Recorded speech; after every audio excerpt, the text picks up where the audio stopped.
आप सबका एक बार फिर से बहुत बहुत स्वागत है मेरे चैनल किट्टो एक्सप्लेन्ड में। और भाई साहब, लास्ट पार्ट में आप सभी के सपोर्ट के लिए आप सभी का बहुत बहुत शुक्रिया। और ऐसे ही आप सभी ही अपना प्यार अपने इस चैनल को दिखाते रहिए। तो वहीं आज की इस वीडियो में आप देखने वाले हैं कि हुआ युहाओ टाइटल डुलियो बनते ही सबसे पहले बीस्ट गॉड डीटियान को खुला चैलेंज कर देता है।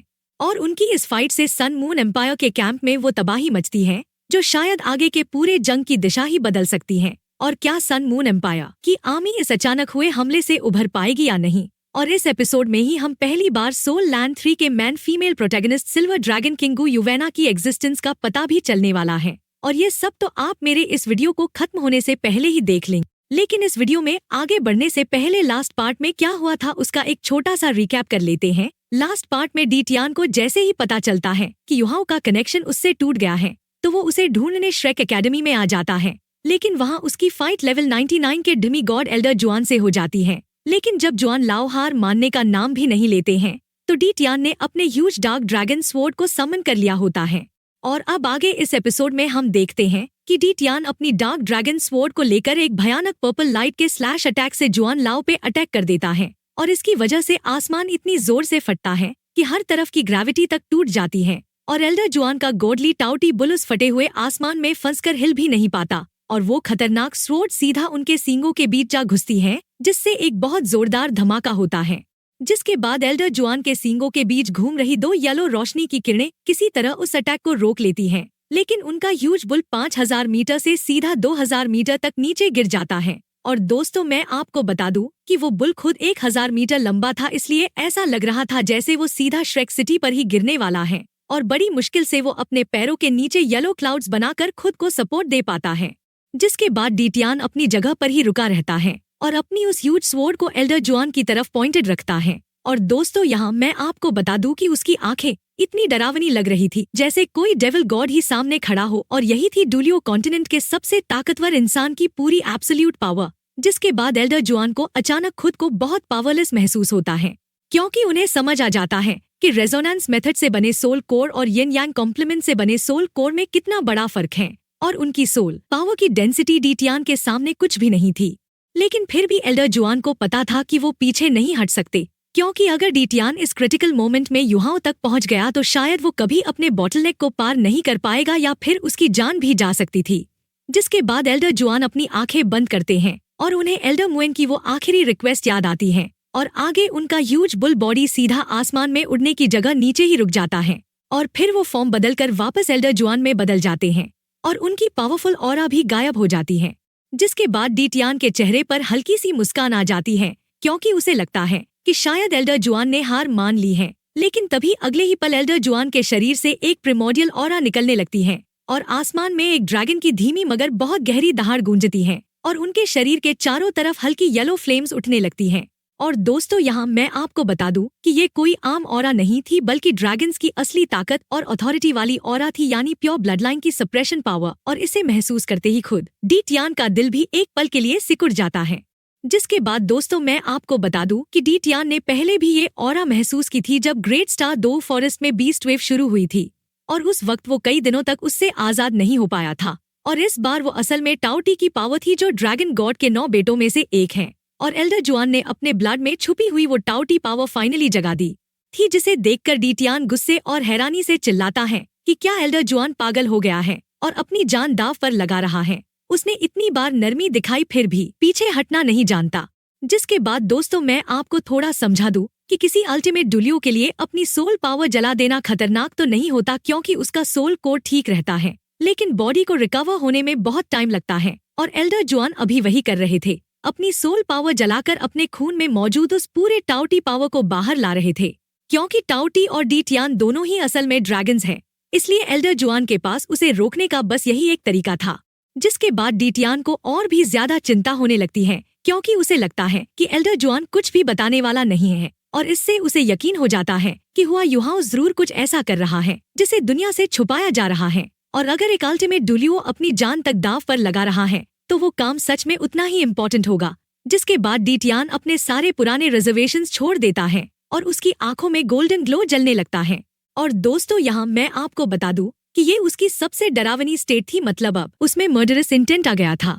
जिसके बाद उसकी ह्यूज डार्क ड्रैगन स्वॉर्ड फिर से ऊपर उठती है और पूरी दुनिया जैसे डार्क पर्पल रंग में डूब जाती है। और तभी उसके पीछे एक मिस्टीरियस नजारा बनता है। एक ब्लैक सन और एक पर्पल मून आपस में ओवरलैप होते हुए दिखाई देते हैं और उसकी ऑरा फिर से तेजी से बढ़ने लगती है। और इसे देखकर वहाँ खड़े यान शाओझे, जियान लीनर और बाकी सब चौंक जाते हैं, क्योंकि ये असली बीस्ट गॉड वाली ऑरा थी।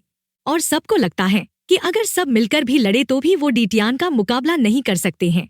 जिसके बाद एल्डर जुआन भी इस नज़ारे से बिल्कुल भी डगमगाते नहीं हैं और उनके शरीर के चारों तरफ की येलो फ्लेम्स और तेज हो जाती हैं और उनके पीछे भी एक धुंधली सी शेप बनने लगती है, जिसका सिर इंसान जैसा था लेकिन शरीर बकरी जैसा था। और दोस्तों, यहाँ मैं आपको बता दूं कि ये थी टाउटी यानी ड्रैगन गॉड के 9 बेटों में से एक, और एल्डर जुआन ने आखिरकार उसकी ब्लड लाइन पावर पूरी तरह अनलीश कर ही दी थी। जिसके बाद बीस्ट गॉड की ऑरा थोड़ी कमजोर पड़ती दिखती है, क्योंकि टाउटी की blood line power darkness dragon blood line को दबाने की कैपेसिटी रखती है। जिसके बाद दोस्तों, मैं आपको बता दूं कि पिछली बार जब डीटियान को सील किया गया था तो उसे रोकने के लिए एल्डर मुएन और एल्डर जुआन दोनों को मिलकर ये टाउटी पावर यूज करनी पड़ी थी। इसलिए डीटियान को इस बार ऐसा फिर से होने देना अफोर्ड नहीं था और उसे डर था कि युहाओं का काम कब खत्म होगा, क्या वो उसके सील होने के दौरान ही पूरा हो जाएगा। जिसके बाद डीटियान एक ठंडा ग्रंट करते हुए सबके सामने अचानक ग्रेट स्टार दो फॉरेस्ट की दिशा में घुटने टेक कर झुक जाता है और अपनी स्वॉर्ड को म्यान में रख लेता है, बिल्कुल वैसे जैसे किसी मिलिट्री सेरेमनी में सम्मान दिया जाता है। जिसके बाद सबको हैरानी होती है कि आखिर ये क्या हो रहा है और क्या इस दुनिया में कोई ऐसा भी है जो खुद डीटियान के रिस्पेक्ट के काबिल है। और एल्डर जुआन भी इस हरकत को देखकर थोड़ा कंफ्यूज्ड हो जाते हैं और सोचते हैं कि कहीं डीटियान की कोई और चाल तो नहीं है। जिसके बाद अचानक ग्रेट स्टार दो फॉरेस्ट के ऊपर का आसमान बदलने लगता है और 7 अलग अलग रेनबो रंगों की रोशनी फैलने लगती है, जैसे कोई भगवान ही स्वर्ग से उतरने वाला है। और ये रंग धीरे धीरे डीटियान के डार्क क्लाउड्स को भी रंगने लगते हैं और उसकी ऑरा और भी ज्यादा रॉयल और ग्रैंड हो जाती है और उसकी गोल्डन आंखें सिल्वर रंग की हो जाती हैं और उसके चारों तरफ 1000 मीटर का सिल्वर डोमेन बन जाता है। जिसके बाद किसी को भी समझ नहीं आता कि ये पावर असल में है क्या। एल्डर जुआन को सिर्फ इतना पता चलता है कि ये डीटियान की खुद की पावर नहीं है, ये उसने कहीं से बोरो की है, लेकिन कहाँ से ये कोई नहीं जानता था। जिसके बाद आसमान से एक अथॉरिटेटिव फोर्स नीचे उतरती है और एल्डर जुआन के पीछे खड़ी ह्यूज टाउटी उस फोर्स के सामने कांपने लगती है और झुकने की कोशिश करने लगती है। और दोस्तों, यहाँ मैं आपको बता दूं कि ये बहुत बड़ी बात थी, क्योंकि पहले टाउटी की ब्लडलाइन डीटियान को झुका रही थी और अब उल्टा हो रहा था, यानी डीटियान ने कहीं से कोई और भी बड़ी पावर बोरो कर ली थी और इसी से श्रेक सिटी और सन मून एम्पायर दोनों में हलचल मच जाती है। और क्या ग्रेट स्टार दो फॉरेस्ट में कोई और भी पावरफुल एंटिटी छुपा हुआ था जिसका किसी को पता ही नहीं था।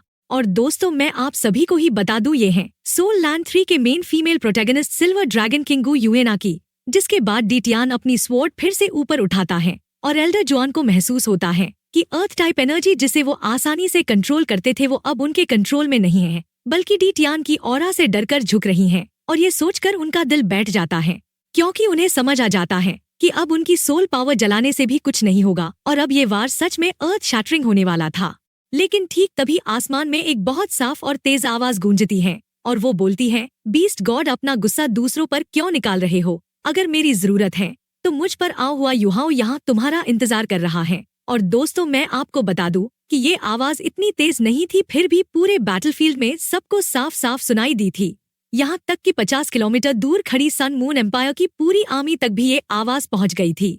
जिसके बाद हुआ युहाओं का नाम सुनते ही हर किसी के मन में अलग अलग इमोशंस आते हैं। एल्डर जुआन जो लगभग हार मान चुके थे, उनकी आंखों में एक चमक आ जाती है और वो तुरंत अपनी जल रही सोल पावर की फ्लेम्स को बुझा देते हैं और उनकी टाउटी मार्शल सोल गायब हो जाती है। और जैसे ही वो वापस गॉडली टाउटी बुल मार्शल सोल को वापस लेते हैं तो डीटियान का असर उन पर पहले जितना नहीं रहता है। और दूसरी तरफ जूजी भी ये नाम सुनकर पूरी तरह कंफर्म हो जाती है कि हुआ युहाओं सच में श्रेक सिटी में है और उसके दिल में अलग अलग इमोशंस का तूफान आ जाता है। जिसके बाद एक जेड ग्रीन रोशनी की चमक के साथ श्रेक सिटी के अंदर से एक फिगर हवा में उड़ता हुआ ऊपर आता है और पलक झपकते ही वो बहुत ऊंचाई तक पहुंच जाता है। और दोस्तों, यहाँ मैं आपको बता दूं कि डीटियान की प्रेशर भी उस पर कोई असर नहीं डाल पाती है और जब वो एल्डर जुआन के बगल में आकर रुकता है तो पता चलता है कि ये कोई और नहीं बल्कि खुद हुआ युहाओ था। और इस बार वो आईसी वॉर गॉड्स आर्मर पहने हुए था, जिसके नीचे से उसका शरीर हल्की जेड ब्लू लाइट से चमक रहा होता है। और जैसे ही वो एल्डर जुआन के पास आता है तो उन्हें प्रेशर आधी होती हुई महसूस होती है। जिसके बाद एल्डर जुआन हैरान होकर धीरे से पूछते हैं कि क्या तुम सक्सीड हो गए? तो हुआ युहाओ सिर हिलाकर हाँ कहता है। जिसके बाद एल्डर जुआन खुश होकर कहते हैं कि बहुत बढ़िया। और फिर वो कहते हैं, डी टियान तुम तो युहाओ को ही ढूंढ रहे थे, ये रहा युहाओ। जिसके बाद डी टियान हुआ युहाओ को देखकर हैरान रह जाता है, क्योंकि वो अब उसका कल्टीवेशन लेवल रीड ही नहीं कर पा रहा था। यानी हुआ युहाओ उसके लिए बिल्कुल पारदर्शी नहीं रह गया था। जिसके बाद हुआ युहाओ पीसफुली पूछता है कि डी टियान कैसे हो, और कहता है कि उसके पास उसकी एक चीज वापस करनी है और उसे इतने सालों तक प्रोटेक्ट करने के लिए शुक्रिया। और इतना कहते ही उसकी कलाई हिलती है और एक ग्रे रोशनी डी टियान की तरफ उड़ जाती है, जिसे डी टियान अपने हाथ से पकड़ लेता है। और दोस्तों, मैं आपको बता दूं कि ये और कुछ नहीं बल्कि वही ब्लैक ड्रैगन का रिवर्स स्केल था जो डी टियान ने पहले हुआ युहाओ को दिया था, उसे सील और मॉनिटर करने के लिए। और डी टियान के मन में सवाल आता है कि क्या युहाओ सच में उसकी पावर की हाइट तक पहुंच गया है जो उसने ये स्केल तक निकाल दी है। जिसके बाद जूजी दूर से ये सब देखकर भी यही सोच रही थी और उसे याद था कि पिछली बार पैलेस में हुआ युहाओ कितना स्ट्रॉन्ग था, लेकिन इतना स्ट्रॉन्ग तो नहीं था कि एक अल्टीमेट डुलियो और दुनिया के सबसे शक्तिशाली इंसान के बीच की लड़ाई में आराम से खड़ा रह सके। और दोस्तों, यहाँ मैं आपको बता दूं कि खुद बीस्ट गॉड भी थोड़ा नर्वस सा लग रहा था। जिसके बाद डी टियान थोड़ा संभलते हुए कहता है कि अगर वो सही गैस कर रहा है तो इसका सिर्फ एक ही एक्सप्लेनेशन हो सकता है। और हुआ युहाओ अपना सिर ऊपर करके मुस्कुराते हुए पूछता है कि बीस्ट गॉड क्या वो उससे लड़ने की हिम्मत रखता है। जिसके बाद ये सुनकर हर कोई शॉक में आ जाता है, फिर चाहे वो श्रेक एकेडमी वाले हो या सन मून एम्पायर वाले, सब के सब हैरान थे कि एक 20 साल का लड़का दुनिया के सबसे ताकतवर इंसान को चुनौती कैसे दे सकता है। लेकिन सबसे ज्यादा हैरानी की बात ये थी कि डी टियान ने सिर मिला दिया और कहता है कि ठीक है। और फिर वो कहता है, चलो देखते हैं तुमने क्या सीखा है। और इतना सुनते ही हुआ युहाओ की आंखें चमक उठती हैं और उस पल उसके अंदर एक अजीब सा कॉन्फिडेंस था, क्योंकि उसे खुद भी पूरी तरह नहीं पता था कि वो कितना स्ट्रॉन्ग हो गया है। हाँ, इतना जरूर था कि वो सफल हो गया था। जिसके बाद हम थोड़ा फ्लैशबैक में जाते हैं और दोस्तों, मैं आपको बता दूं कि स्नो गर्ल ने अपनी सबसे आखिरी और सबसे बड़ी मूव यूज की थी, जिसका नाम था आइस स्पिरिट फ्यूजन। और इस एक भयानक धमाके के साथ हुआ युहाओ पूरी तरह ब्लैंक हो गया था। उसे ना अपना सोल कोर महसूस हो रहा था, ना अपना बॉडी। और काफी देर बाद जब उसे होश आया तो उसने पाया कि उसका स्पिरिचुअल सोल कोर अब एक नई एनर्जी से ढका हुआ था जो उसकी क्रैक्स को तेजी से ठीक कर रही थी। और उसकी चेस्ट में एक crystal clear white soul core घूम रहा था, जिसके अंदर एक ह्यूमन शेप झलकती थी। और दोस्तों, मैं आपको बता दूं कि वो शेप कोई और नहीं बल्कि खुद स्नो गर्ल थी, जिन्होंने अपना खुद का अस्तित्व उस सोल कोर में मिला दिया था। जिसके बाद हुआ युहाओ को एहसास होता है कि वो अब अपने 6 स्पिरिट्स से कम्युनिकेट नहीं कर पा रहा है, क्योंकि इस प्रोसेस के बाद सब गहरी नींद में चले गए थे और सिर्फ स्काई ड्रीम आइसवॉर्म की एनर्जी उसे महसूस होती है, जो उसके स्पिरिचुअल सोल कोर को ठीक करने में लगा था। और जैसे ही वो उसे पुकारता है, वो भी एक रोशनी की लकीर बनकर उसकी स्पिरिचुअल सी में गायब हो जाता है। यानी अब उसका सबसे ज्यादा भरोसेमंद सपोर्ट सिस्टम भी सो चुका था। लेकिन इसके बदले में उसे मिले थे 2 असली सोल कोर्स, उसका गोल्डन स्पिरिचुअल सोल कोर और चेस्ट वाला white ultimate ice soul core. और वो दोनों ही अपोजिट डायरेक्शंस में घूम रहे थे और उनकी एनर्जी मिलकर उसकी पूरी टूटी हुई बॉडी को ठीक कर रही थी। जिसके बाद वापस से हम प्रेजेंट में आते हैं, जहां हुआ युहाओ का फिगर एक झलक में एल्डर जुआन के बगल से गायब हो जाता है और कुछ किलोमीटर दूर फिर से दिखाई देता है। जिसके बाद डी टियान भी एक कदम में उसके सामने पहुंच जाता है और अपनी डार्क ड्रैगन स्वॉर्ड उठाकर आसमान को अंधेरा कर देता है, जैसे पूरे नेचर की पावर उसके कंट्रोल में हो। और हुआ युहाओ अपने वाइजर को नीचे करके अपना डैगर तैयार करता है। और दोस्तों, यहाँ मैं आपको बता दूं कि उसके हाथ में जो डैगर था उसका नाम है मॉर्निंग ड्यू डैगर, और उस पर 4 फुट लंबी ब्लू लाइट चमक उठती है और उसके चारों तरफ हल्की मिस्ट फैल जाती है। जिसके बाद हवा जैसे रुक सी जाती है और इतनी ठंड फैल जाती है कि दूर खड़ी सन मून एम्पायर की आर्मी तक उसे महसूस कर पाती है। और डी टियान की आंखें सिकुड़ जाती हैं जब उसकी पर्पल ब्लैक स्वॉर्ड लाइट हुआ युहाओ के सिर की तरफ बढ़ती है। और दोस्तों, मैं आपको बता दूं कि ये अटैक सिर्फ डार्कनेस पावर नहीं बल्कि स्पेशल पावर से भी मिक्स था। यानी ये वो पावर थी जिसे खुद एल्डर जुआन भी डायरेक्टली ब्लॉक नहीं कर पाए थे। जिसके बाद पीछे खड़े यान शाओजे, जियान लीनर और बाकी सब हैरानी से देखते रह जाते हैं कि हुआ युहाओ उस वार को अवॉइड करने की जगह अपने डैगर से सीधा ब्लॉक करने की कोशिश करता है। और तभी आसमान में एक तेज धात की टंकार जैसी आवाज गूंजती है और सबकी आंखों के सामने एक ऐसा नजारा होता है जिसकी किसी ने उम्मीद नहीं की थी। जिसके बाद दोस्तों, मैं आपको बता दूं कि वो ब्लैक होल जैसा गैप जो डी टियान ने बनाया था, उसके ऊपर एक व्हाइट लाइट की लेयर बन जाती है और सारी स्पेशल एनर्जी उस लेयर से आइसोलेट हो जाती है। यानी वो ओपनिंग पूरी तरह सील हो जाती है और हुआ युहाओ लगभग 1000 मीटर पीछे उड़कर ही अपने आप को स्टेबलाइज कर पाता है। लेकिन उस पीछे उड़ने से ही उसने डीटियान की फोर्स का बड़ा हिस्सा अब्सॉर्ब कर लिया था। और दूसरी तरफ डीटियान के शरीर पर एक मोटी सी आइस की परत जम जाती है, जो उसके जोर से शरीर हिलाने पर ही टूटती है और जमीन पर गिरकर पूरी तरह उखड़ जाती है। जिसके बाद ये सच है कि हुआ युहाओ पूरी तरह ऊपर हाथ नहीं था डीटियान के सामने, मतलब अभी भी वो डीटियान को नहीं हरा सकता था, लेकिन फिर भी हर देखने वाला अपना मुंह हाथ से ढक लेता है, क्योंकि उन्होंने अभी अभी एक 20 साल से थोड़े बड़े इंसान को डीटियान का वार सीधे ब्लॉक करते देखा था। और दोस्तों, यहाँ मैं आपको बता दूं कि डीटियान खुद भी इस टकराव के असर को सबसे गहराई से महसूस कर रहा था, क्योंकि उस आइस ने उसके खून और सोल पावर की सर्कुलेशन को भी कुछ देर के लिए धीमा कर दिया था। और वो सोचने लगता है कि या हुआ युहाओ सच में उसकी स्पेशल एनर्जी को सील कर पाया और साथ ही उसके शरीर में अल्टीमेट आइस भी डाल पाया है। जिसके बाद हुआ युहाओ भी इतना सहज नहीं था, उसके शरीर पर पर्पल ब्लैक रंग की लकीरें चमकने लगती हैं, लेकिन आईसी वॉर गॉड्स आर्मर की जेड ब्लू रोशनी जल्दी ही उन्हें छुपा देती है और कोई नहीं जान पाता कि उसकी असली हालत क्या है। जिसके बाद हुआ युहाओ अचानक मिराज की तरह गायब हो जाता है और डीटियान जो पूरा ध्यान उस पर लगाए था वो भी सिर्फ हवा में हल्की सी डिस्टॉर्शन महसूस करके उसे खो देता है। जिसके बाद डीटियान के चेहरे पर पहली बार चिंता का भाव आता है और वो आखिरकार मान लेता है कि उसने हुआ युहाओ को अंडर एस्टिमेट कर दिया था, क्योंकि ये लड़का जितना उसने सोचा था उससे कहीं ज्यादा पावरफुल है और वो मन में सोचता है कि वो जरूर सक्सीड हो चुका है। इसी यिन यांग कॉम्प्लीमेंट टेक्निक के दम पर ही वो उसके वार को बिना अल्टीमेट डुलियो बने ब्लॉक कर पाया है और ये बात उसे और भी डराती है।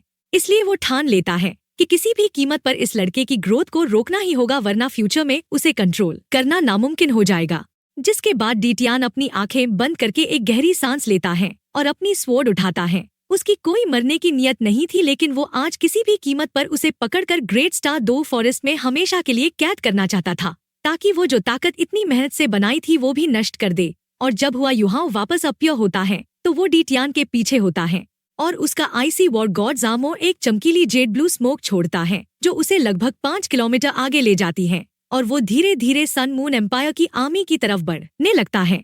जिसके बाद ये देखकर जूजी चिल्लाकर आदेश देती है कि सारे सोल टूल डिप्लॉयमेंट एरियाज तुरंत तैयार हो जाओ, क्योंकि उसे समझ आ गया था कि हुआ युहाओ इस टकराव का असर जानबूझकर सन मून एम्पायर के कैंप की तरफ लाना चाहता है। और दोस्तों, यहाँ मैं आपको बता दूं कि अगर दुनिया का सबसे शक्तिशाली इंसान और इतना स्ट्रॉन्ग इंसान सीधा उनके कैंप के ऊपर टकराते तो शायद वहाँ कुछ भी नहीं बचता। जिसके बाद अजीब बात ये थी कि डीटियान हुआ युहाओ के पीछे नहीं भागता है, बल्कि बस अपनी एक हाथ वाली स्वॉर्ड पकड़े हवा में जमे की तरह खड़ा रहता है। लेकिन हुआ युहाओ अब भी भाग रहा था और वो अपनी कल्टीवेशन के साथ उसे कुछ ही पलों में दसियों किलोमीटर कवर करने में मुश्किल नहीं हुई और जल्दी ही वो सीधा सन मून एम्पायर की आर्मी के ऊपर पहुंच जाता है और अपनी स्पिरिचुअल इंटरफेरेंस डोमेन का इस्तेमाल करके अपने आसपास अनगिनत इल्यूजन बना देता है, ताकि नीचे खड़ा कोई भी उसकी सही लोकेशन न ढूंढ पाए। जिसके बाद नीचे की सारी सोल टूल डिप्लॉयमेंट एरियाज कुछ भी अटैक नहीं कर पाती हैं और बस अपने सर्विलेंस सोल टूल से उसे ढूंढने की कोशिश करती रहती हैं। और तभी अचानक डीटियान अपनी मूव करता है और बहुत सिंपल और एलिगेंट तरीके से वो हवा में पलटता है और इस बार अपनी स्वॉर्ड को दोनों हाथों से पकड़कर एक बहुत तेज purple black sword light release कर देता है। लेकिन ये लाइट बस थोड़ी देर के लिए दिखती है और फिर गायब हो जाती है, जिससे सबको अजीब लगता है कि उसका इतना बड़ा अटैक ऐसे कैसे गायब हो गया। जिसके बाद आसमान पूरी तरह बदल जाता है और वो सारे डेंस पर्पल ब्लैक क्लाउड्स भी हट जाते हैं और एल्डर जुआन का दिल एक पल के लिए रुक जाता है, क्योंकि डीटियान जो अभी अपना अटैक पूरा करके फिर से शांत हो गया था वो पलटकर सीधा सन मून एम्पायर के कैंप की तरफ देखने लगता है। जिसके बाद हुआ युहाओ वापस अपीयर होता है, लेकिन इस बार हवा में नहीं था, बल्कि वो सीधा सन मून एम्पायर के कैंप के अंदर जमीन पर खड़ा हुआ था। और दोस्तों, मैं आपको बता दूं कि वो बिल्कुल शांत खड़ा था, जैसे कुछ महसूस कर रहा हो, और वो हाथ में डैगर पहरे हुए वो सावधानी से चारों तरफ देख रहा था और आसपास खड़े सैनिक उसकी मौजूदगी तुरंत भांप लेते हैं, लेकिन किसी की हिम्मत नहीं होती उसके सामने आने की। यहाँ तक कि बड़े बड़े सोल इंजीनियर्स भी उससे टकराने की हिम्मत नहीं जुटा पाते हैं, क्योंकि उन्होंने अभी अभी देखा था कि इस इंसान ने डीटियान का वार झेला है। जिसके बाद हुआ युहाओ के चारों तरफ का टेम्परेचर तुरंत गिर जाता है और 1000 मीटर के दायरे में चारों तरफ ठंडक फैल जाती है। उसका पूरा icy war gods armour jade blue रंग का हो जाता है और उसके हाथ की मॉर्निंग ड्यू डैगर चमकने लगती है और उसके पीछे एक धुंधली सी आकृति बनती है जिसके बाल गोल्डन थे और वो अपनी डैगर को ऊपर की तरफ झटके से चला देता है। ये एक्शन बहुत छोटा था, लेकिन उसमें बहुत बड़ी ताकत थी। जिसके बाद ठीक उसी वक्त जूजी का आदेश पूरी आर्मी में फैल जाता है कि सारी सोल टूल डिप्लॉयमेंट एरियाज और link defensive soul tools full power को एक्टिवेट कर दो और उसकी ये आदेश सुनते ही पूरे कैंप के ऊपर कई रेडिएंट बैरियर्स बन जाती हैं। और तभी हुआ युवाओं के सामने अचानक एक हल्की सी क्रैक दिखाई देती है, जिसमें से एक पर्पल लाइट चमकती है और हुआ युवाओं अपनी मॉर्निंग ड्यू डैगर से उस वार को ब्लॉक करता है। जिसके बाद एक बहुत जोरदार धात की टंकार सुनाई देती है और हुआ युवाओं का पूरा शरीर ऐसे कांपने लगता है जैसे उसे इलेक्ट्रिक शॉक लगा हो, और वो इनसेन डिस्ट्रक्टिव एनर्जी उसके शरीर के हर कोने में फैल जाती है और उसके दोनों यिन यांग कॉम्प्लीमेंट सोल कोर्स एक पल के लिए जैसे रुक जाते हैं और वो खुद भी कुछ सोच नहीं पाता है। और उसकी डैगर इतनी तेजी से वाइब्रेट होने लगती है कि लगता है जैसे उसमें कई ब्लेड्स हों, और उसके आर्मर पर डीप ब्लू रंग के वर्लपूल्स बनने लगते हैं जो जमीन पर गिरते ही तेजी से फैलने लगते हैं। जिसके बाद हुआ युवाओं को लगता है जैसे उसके अंदर सब कुछ रुक गया हो और वो उस डार्क ड्रैगन स्वॉर्ड की भयानक ताकत को अपने अंदर हर तरफ फटते हुए महसूस करता है। ये फीलिंग इतनी डरावनी थी कि बयान नहीं की जा सकती थी और उसके पीछे दो आकृतियां बनती हैं, बिल्कुल वैसी ही जैसी डी टियान के पीछे बनी थी, एक सन और एक मून की। लेकिन फर्क ये था कि डी टियान का सन ब्लैक और मून पर्पल था, जबकि हुआ युवाओं का सन गोल्डन और मून ब्रिलियंट ब्लू था। और इनके बनते ही एक मिस्टिकल एनर्जी उसके शरीर में फैल जाती है जो उसके टूटे हुए हिस्सों को गोंद की तरह जोड़ने लगती है। जिसके बाद दूर खड़ा डी टियान ये सब देख रहा था और पहले उसे सिर्फ शक था कि हुआ युवाओं ने यिन यांग कॉम्प्लीमेंट से दूसरा सोल कोड बनाया है, लेकिन अब उसे पूरा यकीन हो जाता है क्योंकि सन और मून वाला नजारा खुद यिन यांग कॉम्प्लीमेंट टेक्निक की पहचान है। और वो सोचता है कि इस लड़के ने सच में वो कारनामा कर दिखाया है जो आज तक किसी इंसान ने नहीं किया है। और खुद डी टियान को भी इस लड़के की पोटेंशियल से डर लगने लगता है क्योंकि ये बहुत तेजी से बढ़ रहा है। भले ही उसे यकीन ना हो कि वो तीसरा सोल कोर बनाकर अल्टीमेट डुलियो बन पाएगा या नहीं, लेकिन फिर भी वो उसे और पावरफुल होने का मौका नहीं देना चाहता था। जिसके बाद ठीक उसी पल सन मून एम्पायर के कैंप में एक भयानक तबाही शुरू हो जाती है। वो छोटे छोटे वर्लपूल्स जो हुआ युवाओं के शरीर से गिरे थे वो अब ह्यूज हरिकेन्स में बदल चुके थे जो जमीन पर सब कुछ तबाह करते हुए फैल रहे थे, और इन हरिकेन्स का रंग डार्क ब्लू था। और दोस्तों यहाँ मैं आपको बता दूं कि ये असल में हुआ युवाओं के अल्टीमेट आइस और डी टियान की डार्कनेस एनर्जी का कॉम्बिनेशन था। यानी ये डार्कनेस और आइस की एक साथ बनी हुई भयानक हरिकेन्स थी और हुआ युवाओं और डी टियान की इस टक्कर ने आसपास सब कुछ बर्बाद कर दिया था। 1000 मीटर के दायरे में जितने भी टेंट्स थे वो सब डार्क ब्लू रंग में बदलकर पाउडर बनकर बिखर गई थी और उनके अंदर जो भी था उसका भी यही हाल हुआ था। और इसी के साथ आज का हमारा ये एपिसोड यहीं पे खत्म हो जाता है। लेकिन इसके अगले एपिसोड में कैसे हुआ युवाओं और डी टियान की फाइट में सन मून एम्पायर खुद बीस्ट गॉड के अगेंस्ट उतर आएगी और कैसे जूजी अपनी असली इमोशंस की वजह से एक चौंकाने वाला फैसला लेती है और कैसे झोंगलीवू एक खतरनाक भाले से डी टियान को घायल कर देगा और उसे जान से मारने की पूरी कोशिश करेगा। और अब सवाल ये है कि क्या हुआ युवाओं सच में सन मून एम्पायर के कैंप में जाएगा और वहाँ जूजी से उसकी मुलाकात कैसी होगी, ये जानने के लिए अगले एपिसोड का इंतजार जरूर करिए। और हाँ, इस वीडियो में 5000 लाइक्स का टारगेट पूरा कर देना और तब तक के लिए बाय बाय, टेक केयर।